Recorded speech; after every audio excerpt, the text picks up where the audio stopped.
Hello, and welcome to our first Q&A session of our Wonder Kids Ask a Developmental Psychologist series. Thank you so much for joining us today. My name is Portia Quivi, and I'm the recruitment coordinator for the Early Development Research Group at UBC. Dr. Hamlin, along with her amazing team of trainees at the Center for Infant Cognition, studies the development of moral and social behavior in infants. The Center for Infant Cognition is one of 7 research centers that make up the Early Development Research Group. Because most of the research done by Kiley and her team took place on campus at the University of British Columbia, I would like to acknowledge that our campus is situated on the traditional, ancestral, and ceded territory of the Musqueam people. But of course, this is a virtual event, and I would also like to acknowledge the traditional owners and caretakers of the many lands that you may be joining from, both near and far. I'll introduce Kiley in just a moment and then open the floor to questions, taking us to about 9 o'clock. To gather your questions, we'll be using the Q&A window that you may access via the button along the bottom of your Zoom screen. We'll be going through the questions on the first-come, first-served basis, beginning with the questions that got submitted ahead of time through our RSVP form. Please do feel free to pop in and out as you need. We understand that most of you have little ones at home. If you're unable to stay for the entire session or have technical issues, don't worry. We will be posting a recording of the session on the EDRG website. As mentioned, Kiley specializes in social cognition and moral development, but does have some knowledge in other areas of child development too. If you have questions in areas outside of social and moral development, Kiley will be happy to share her thoughts on them, but we'll also be hosting future Q&A sessions that may cover these topics. So you're welcome to attend those as well. I am thrilled to introduce Dr. Kiley Hamlin to you today. She's a professor and Canada Research Chair in Developmental Psychology at UBC. She joined the UBC Early Development Research Group in 2010 upon completing her PhD at Yale, and has been conducting award-winning research on infant cognition ever since. She has received the Stanton Prize, the Rising Star Award, and the Killam Research Prize, among other awards, and is a member of the Royal Society of Canada College of New Scholars. She's known for being an immensely active and productive scholar, not only publishing frequently in developmental psychology's top journals, but also serving as an editorial board member for the Cognitive Development, Infancy, and Scientific Reports. If she looks familiar to you, you may recognize her from Netflix series Babies, in which she and her work were prominently featured. If you haven't had the chance to see this series, I highly recommend you check them out. So without further ado, please join me in welcoming Dr. Kiley Hamlin. So Dr. Kiley, the first question we have is, I am concerned about my children's learning, language, and social development is going to be impacted with the new mandate for children to wear masks in school. My daughter is in grade 1. Yeah, that's a great question, and one that many parents are rightfully concerned about. So we don't have that much information on this yet. However, the information that we do have is relatively reassuring. So for example, basically studies have shown that babies and kids are still fairly good at learning language from people wearing masks, at detecting emotional expressions when people are wearing masks, et cetera, et cetera. So mask use doesn't seem to be tremendously impactful.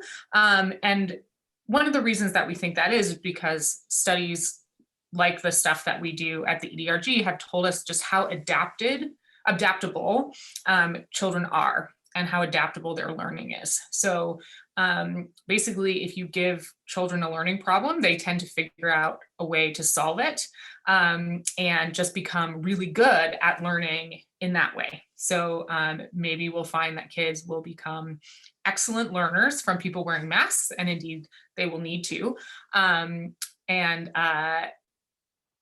They will just figure out a way to solve the learning problem that's offered to them. So much more research will be coming out over the next few years, of course. So this is all just relatively preliminary, but I would say that what we do know is that there is not clear signs that we need to worry. And what the other things we know about how infants and children learn are that they are just really good at adapting to new learning situations. Thank you so much, Kylie. Our next question is, how can I help kids navigate their emotions? How can I help a child deal with deception? What can I do to help me understand the daycare school transition for a kid? So I guess this is like a 3-in-1 question. So I can repeat any one that you want me to.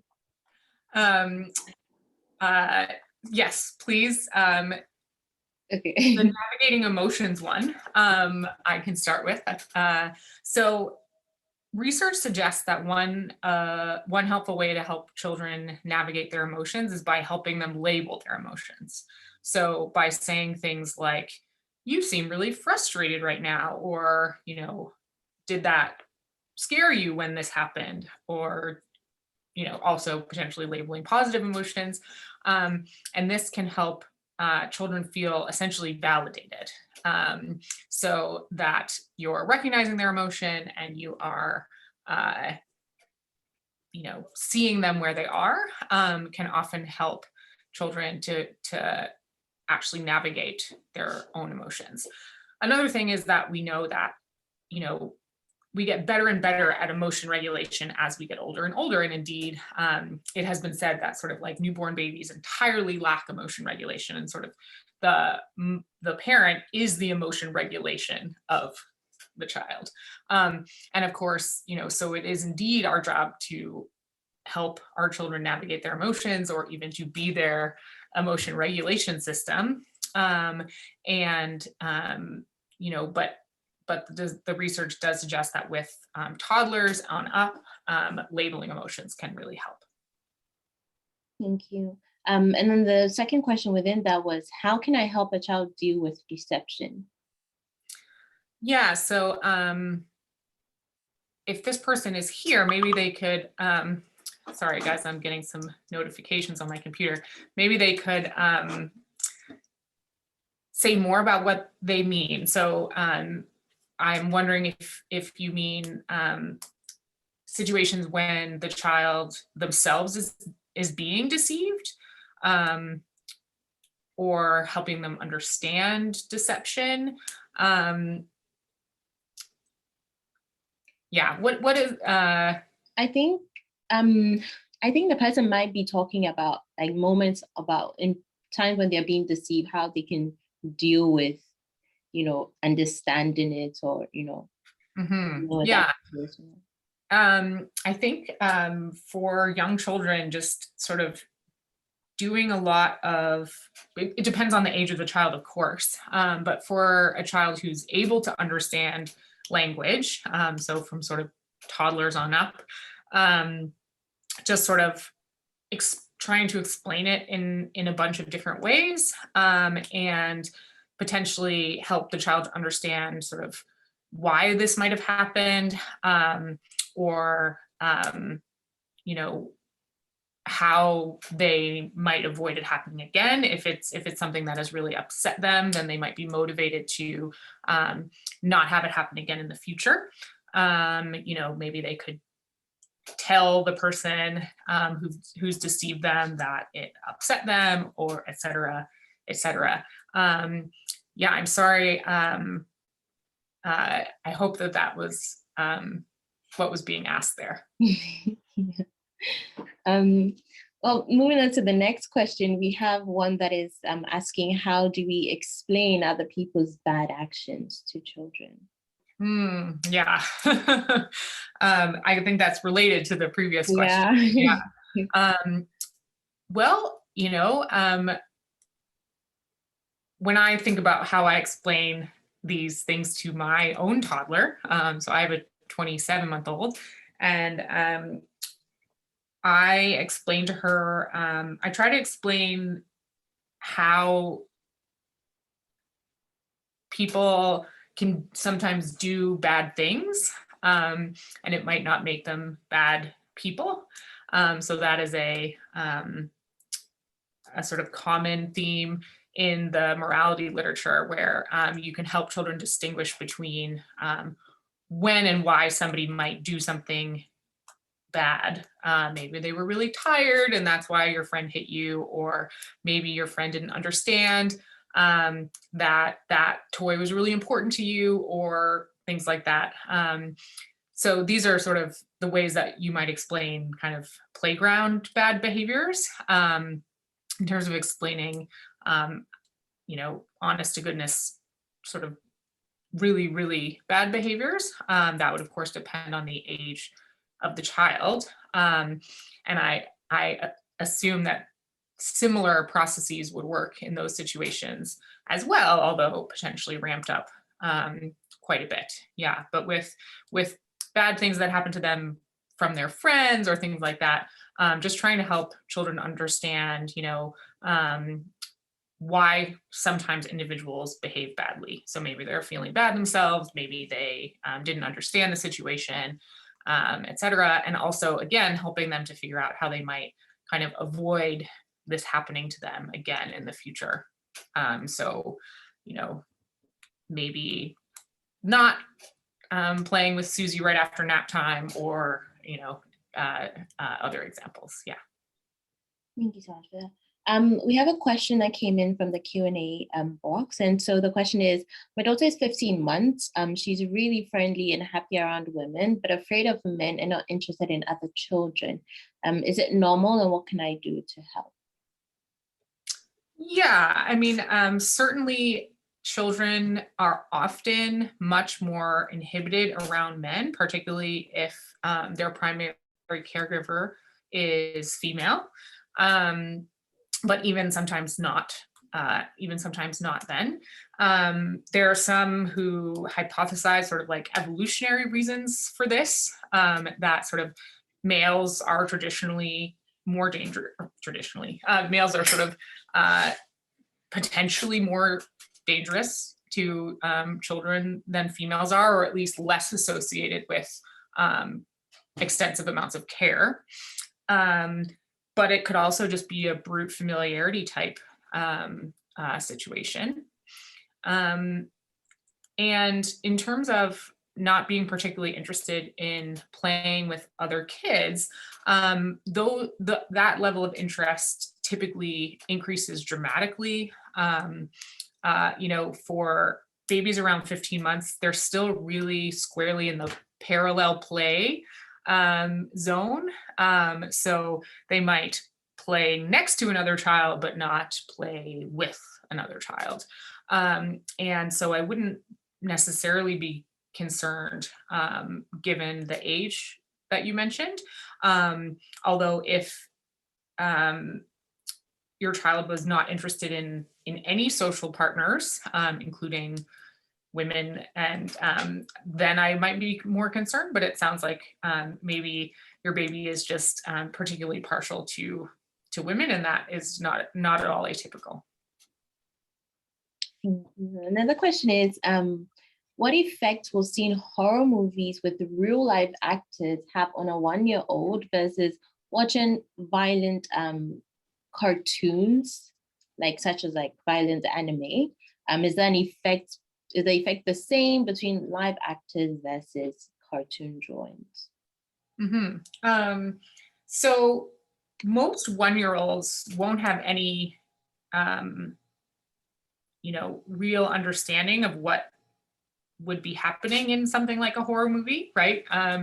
Our work in our center actually suggests that babies do understand the difference between sort of helpful behaviors and unhelpful behaviors, and work from my colleagues around the world suggests that they can tell that physical aggression is bad if it's directed against a person, but it's less bad if it's directed against an object, for example, those kinds of things. But the studies that we show to babies are really, really simplified versions of these types of things. And my sense is that your average movie or even anime is far less simplified, and so might not even make any sense to them at all.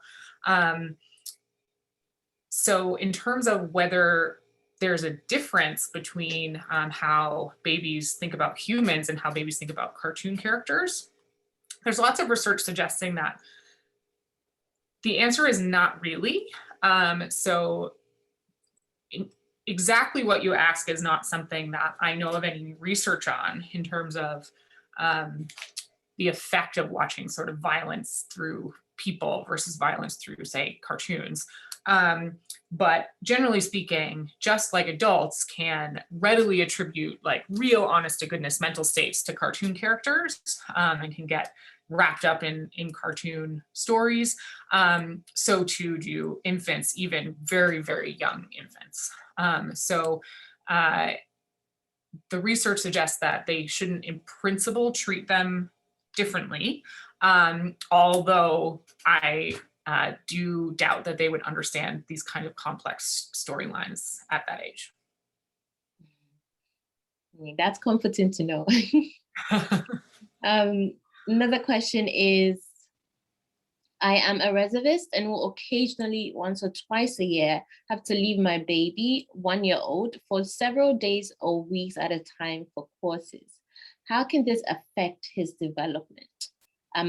What about longer times away, such as 6-month deployment? Yeah, so this is a question that is often asked about issues of deployment or people doing research in other parts of the world, or even like parenting after parental separation. Sort of what are these extended absences from a parent going to do to children's development? And the research on this is fairly clear that it is the nature of the attachment relationship that matters, as opposed to the fact that it's happening on a daily basis. So children who are securely attached to their caregivers remain so after long absences, depending on exactly the age. It might take a few hours, a few days to sort of readjust, and certainly there will be a lot of missing you while you're gone. But particularly if video chatting is available, I certainly wouldn't worry about long-term effects on your child's development or the attachment relationship or anything like that. Yeah. Another question is, I guess it kind of piggybacks off of, the virtual conversations that kids can have with people. And it's, have there been any studies that compare virtual versus in-person social interactions in infants? Yes. The answer is sort of. There's a long interest in sort of whether children learn from screens or sort of whether children don't learn from screens. And what has been shown is that children do learn worse from screen-based learning programs, unless those screen-based learning programs are delivered like via Zoom, where there's contingent interaction between the deliverer and the child. Virtual learning in terms of like a teacher standing up in front of a like window of Zoom boxes, that's not exactly what I'm talking about. I'm talking about like one-on-one interactions. Children learn from those just as well as they do from in-person interactions. So from that, and again, I think there'll be a lot more research on this going forward, but from that you could infer that as long as you're getting this contingent interaction through sort of virtual interactions, then they should be similar in terms of their effect on children. I hope that answers the question. Yeah. So we have another question from the Q&A box, and it's, my daughter's 3.5 and she hits others when they don't behave as she expects. What can I do for such a physical aggression? Yeah.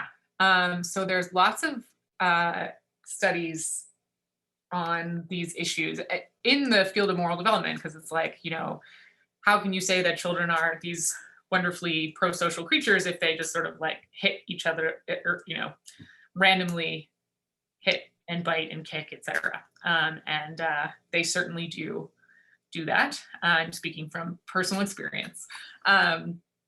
And basically, the older a child gets, the easier it is to sort of communicate with them about how their actions affect others. And those seem to be more motivating for kids than just like, we don't hit, or, giving them a sort of behavioral rule. So kids, particularly in the age group that you're describing, will often, in controlled studies, respond a lot better when the effect on the victim is communicated really clearly. And you can sort of appeal to their sense of empathy, as opposed to their, sort of, we just don't behave this way kind of thing. So I would say encourage the sense of empathy would be one thing. And also, recognizing that this is like quite normative for this age range. Kids in this age range have like fairly low executive functioning, right? Inhibitory control. And so when they have a lot of feelings, they often act on them sort of rashly. And that is very developmentally typical. But that said, of course, we all want to prevent our kids from doing this as much as possible. And I would say that the research suggests appeal to their empathy. Another question is, my 8-month-old seems to have very big emotions or outbursts during eating or playing without anyone stimulating her. The environment is calm and usually just myself and her at home during the day. She would clench her fist and scream as if she is upset for a couple of seconds, stop and go back to play or eat like nothing happened. Is it normal for a baby this age? Should I watch out for anything on her developmentally? I mean, certainly random and quick fluctuation through emotions is developmentally typical. I would say, I might ask her pediatrician, because what I would be worried about is that there's some physical thing that's happening that's causing her distress briefly, maybe like even something like indigestion, or, I wouldn't say I would worry about this indicating anything about development. And, without actually seeing it happen, my first guess would be that there's some physical thing going on, but I'm not, but I can't say for sure, of course. So I might mention it to her pediatrician, just to check, but, I wouldn't worry in terms of, social emotional development or anything like that. One question is also, what are the mechanisms underlying the children's understanding of equity? Is free will playing a role in this issue in childhood? So there are studies suggesting that beginning from as early as 4-ish months of age, that infants will look longer when they see unequal distributions. So, if I am a distributor and I distribute 2 things to Portia and 2 things to you, then babies will look a certain amount of time at that distribution. But if I distribute 3 things to Portia and 1 thing to you, they'll look longer at that kind of distribution, suggesting that they may find inequity surprising, or inequality at least. Other studies suggest that quite a lot later, babies start to understand inequity. So sort of thinking that equal distribution should follow from people doing equal work, or sort of putting in equal efforts, essentially. And they'll be less surprised by unequal distributions if they follow unequal efforts on the part of the recipients. So in terms of, I'm not sure I understand the question of how free will plays a role, but it looks like by toddlerhood, at least, kids are interpreting distributions not only based on the like brute amounts being equal, but also the relationship between amounts and sort of, you might call it deservingness. So yeah, they're less surprised by unequal distributions when they follow unequal efforts. Very interesting that as young as 4 months, that is, evident. But another question is on language, and it's is language an innate ability or is it learned through social interactions? It is challenging to understand the idea proposed by Chomsky that we have an innate ability to form sentences, and also does the thought come first or the language? All amazing questions. So this is something that several of my colleagues are experts in, but I can tell you what I know about these issues. So one thing is that the answer for language is, of course, that yes, it's learned, right? Because we have to learn a particular language, right? Babies aren't born knowing how to speak English. They learn it over their first couple of years. That said, work by Dr. Janet Worker at the EDRG has actually shown at birth or even before birth that the brain is already specialized for language. So newborns, and including, I believe, infants born preterm, which is how you can sort of study infants before birth, before they would typically be born, show activity in the brain's language areas. And they show it greater for language than other kinds of sounds, essentially. And greater for forward speech versus backward speech, and other sort of controls that are trying to get at like the language aspect of the stimulus. So we certainly know that the brain is prepared to learn language. So in that sense, we would call it innate, in that it doesn't seem that exposure to particular speech is required to learn it. We come into the world ready to learn language, basically. In terms of the Chomskyan grammatical acquisition device, which is what you're referring to, there's just a lot of debate about whether that exists or not. So Chomsky believed that we come to the world prepared to learn some language, and part of that preparation is sort of innate ideas about how grammar works. So about how words go together into sentences to form meaningful speech. And there are certainly many in the language literature who believe that Chomsky is right. And there's plenty of people in the language literature that believe that Chomsky is totally wrong. The people that believe that Chomsky is wrong point to the incredible levels of learning that even very young infants show.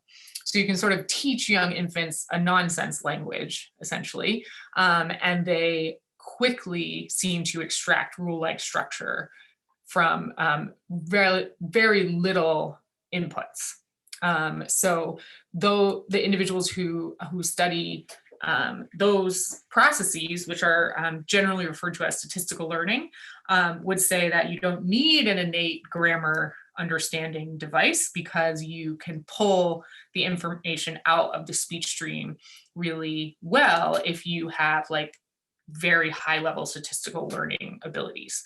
So I'm just kind of giving you a picture of what the debate is, but it is far from far from settled, and I assume it won't be anytime soon.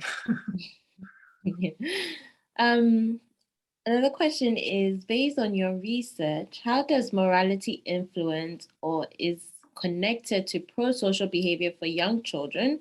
Do you have any examples? And if so, have there been studies that say otherwise? Yeah, so let's see. So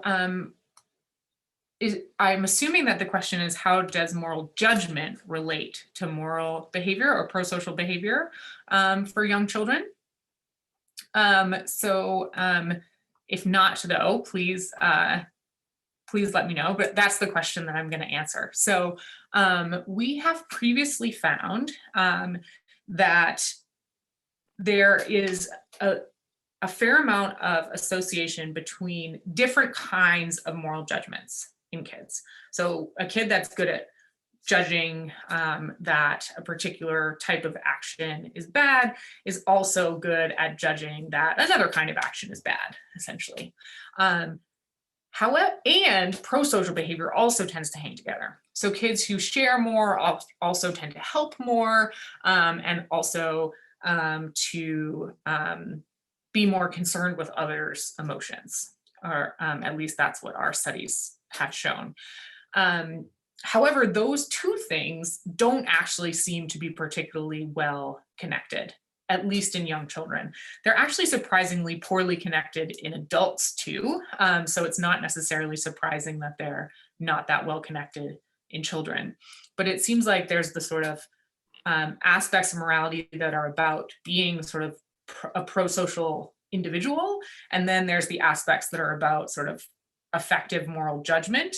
And those are not necessarily particularly highly correlated in adults. And many people want to figure out why that is, but also, at least in our work and in others too, they're not correlated at all really in children. Very, very interesting. The next one is, will a baby's temperament change as they're getting older? Yes and no. Temperament is generally thought to be the sort of long-lasting features of personality that sort of influence personality through time. But children, an incredibly shy child is unlikely to turn into an incredibly gregarious adult. However, shifts within particular zones absolutely occur. And it can often be based on features of the child's environment. So for example, a very shy child who is often put into social situations may get more and more used to them and find them less and less aversive. That said, a child who is particularly outgoing, if they happen to have some experiences in their social interactions that are aversive, they might become less outgoing. So again, children don't tend to shift from one end of the spectrum to the other, but they do, and there is certainly continuity between even infant temperament and personality in adulthood. However, those effects are not particularly large. So though, your infant personality is correlated with your adult personality, but it is not anywhere near perfectly correlated. And it tends to be that just depending on the child's particular experiences, they can get pushed around where they start from.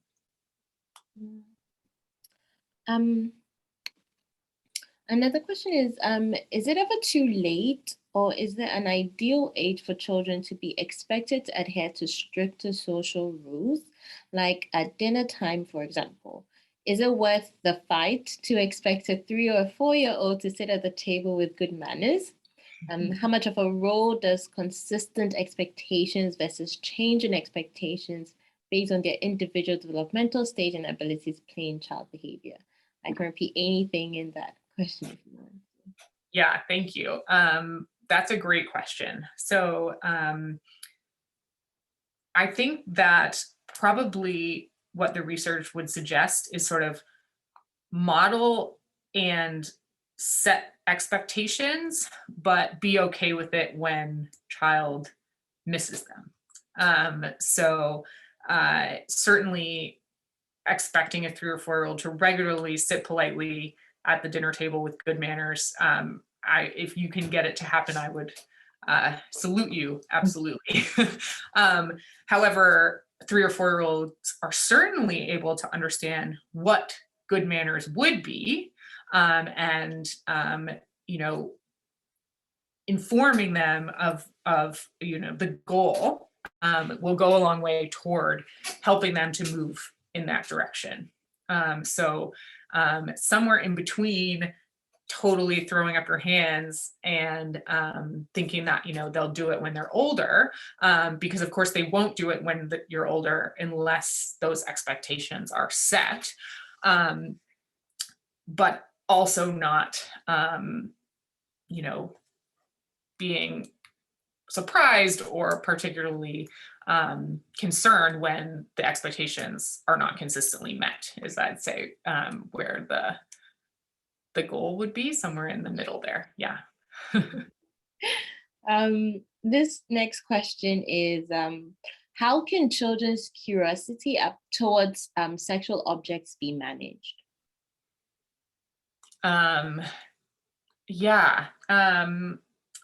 So children are going to be interested in sexual objects, for many reasons. One is that they're not that common. Another is that they're, other people seem to be interested in them, etc. But I think just doing a lot of sort of non-reacting, if that is possible, then children will be less likely to react, I think. Like, this is straightforward, that's a body, or what have you, and sort of move on kind of thing, is probably the best way to minimize it as much as possible, and to just sort of help the child navigate it, which of course they're going to need to do in their lives given how common they are. This question is in relation back to the topic of moral judgments and prosocial behavior. Have there been any findings suggesting a difference between collectivist and individualistic cultures? Yeah, so there's lots of cross-cultural work on both prosocial behavior and moral judgments. And I can just mention a few kinds of effects. So one of them is that fairness norms seem to differ around the world. So some places in the world are less likely to object to sort of self-serving, unfair things. Everywhere in the world, children and adults alike object to unfair things that harm them, right? But only in some places in the world do children or adults object to unfair things that benefit them. Some really interesting work has shown that like kids around the world really look similar in terms of objecting to unfairness until you reach the point where some places in the world kids there start objecting to beneficial inequity aversion, or inequity that benefits them, whereas other kids do not, and then kids start to look really different after that. So that's one area where cross-cultural differences have been documented. And indeed, it's interesting because kids look really similar for several years around the world, and then they really start to diverge after about age 8. Another difference in terms of prosocial behavior is that there are places in the world that are more collectivistic, where indeed young children do seem relatively more prosocial. So they will be more likely to help participate in household chores, those kinds of things, than kids, say, in Canada typically do. Yeah, so there are certainly cross-cultural differences there, with kids in collectivist cultures looking a bit more prosocial earlier on. Yeah, I hope that helps to answer the question. But yes, that topic is one of real interest in the moral development world. Another question we have is, what advice do you have for parents who want to practice clear and research-based parenting theories? Yeah, I think that I've read, this is a longer question, right, Portia, that I think I read. Yes, it was a longer question, but I didn't know I can put the clear into a different one, yeah. Yeah, so this was the one where it says that the best kind of parents are authoritative parents, Yes. But how do you be an authoritative parent? Yeah. So it is true that the outcomes for authoritative parenting, which is basically high demand, high warmth. So it's sort of like, here are the rules, I expect you to stick with them, but I am also loving and, forgiving and, not authoritarian, which is the sort of high demand, low warmth version of parenting, or permissive, which is the low demand, high warmth version. So indeed, the high demand, high warmth version does seem to result in the best outcomes, and best outcomes there's lots of different ways to measure outcomes in child development, but grades and careers and psychological functioning of the child are all things that have been looked at. And yes, authoritative, high demand, high warmth seems to win across a variety of different measurements.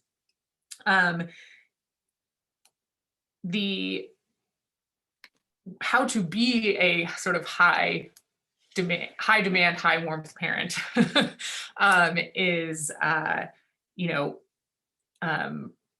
different question, I guess. But things where there are rules and expectations, where children are not permitted to sort of just run the show, would be a high demand version. So lack of permissiveness essentially would be considered authoritative. And then hopefully the high warmth is self-explanatory. Yeah. We have a question that just came in. My children are 4, a boy, and 6, a girl, and they're constantly comparing and exploring each other's private parts. Is it okay to let them be, or should we do something about it? For example, should we stop bathing them together? At what age should they become more aware of their privacy? Yeah, so that's a really great question. And indeed, young children are really interested in each other's private parts and their own.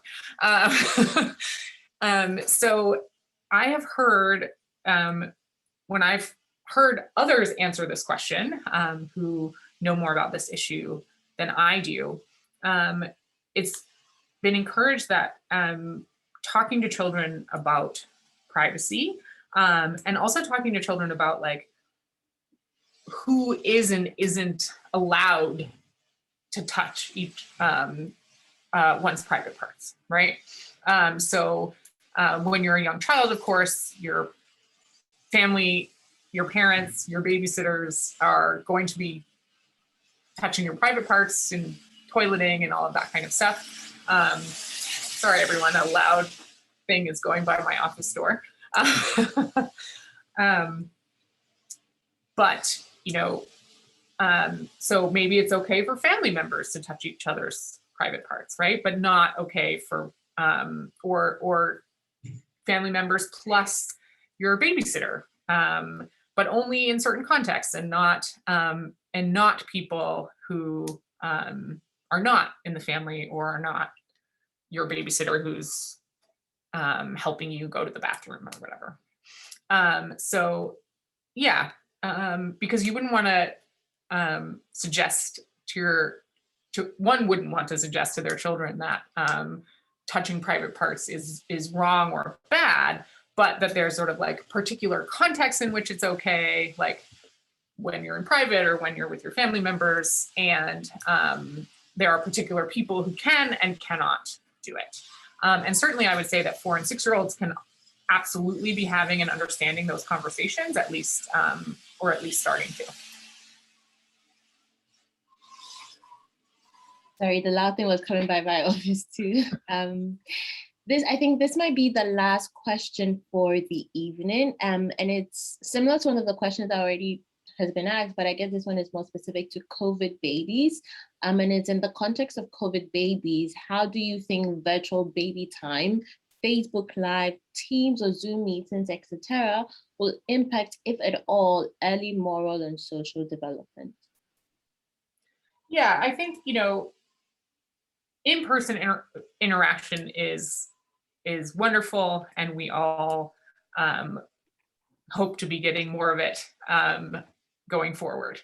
But it has been shown that interactions over these virtual platforms are still better than nothing by a long way. And so what I would say is, you know, take the opportunities for in-person interaction when you can get them, but also not to avoid these virtual interactions because of fears about screen time, et cetera. Because indeed, when pediatrics associations talk about limiting screen time, they're really not talking about these sort of contingent type screen-based interactions. They're really talking about like passive viewing of television. So I would say probably not as good. We all feel that it's not as good, right? But certainly better than nothing. Great. Thank you so much, Dr. Kiley, for answering all these questions. And thank you to everyone for who joined us today and for the, oh, I'm so sorry, the noise in the background. But thank you to everybody who, you know, joined us today and for the very interesting questions that came up. I really enjoyed listening to the answers and listening to the questions that came up. I'd also like to take this moment to thank all the families that have participated in some of the research being done at the EDRG, including those being done by Dr. Hamlin and her team. Our research is only possible because of families like yours, and now more than ever, we need more families to help us expand our understanding of child development.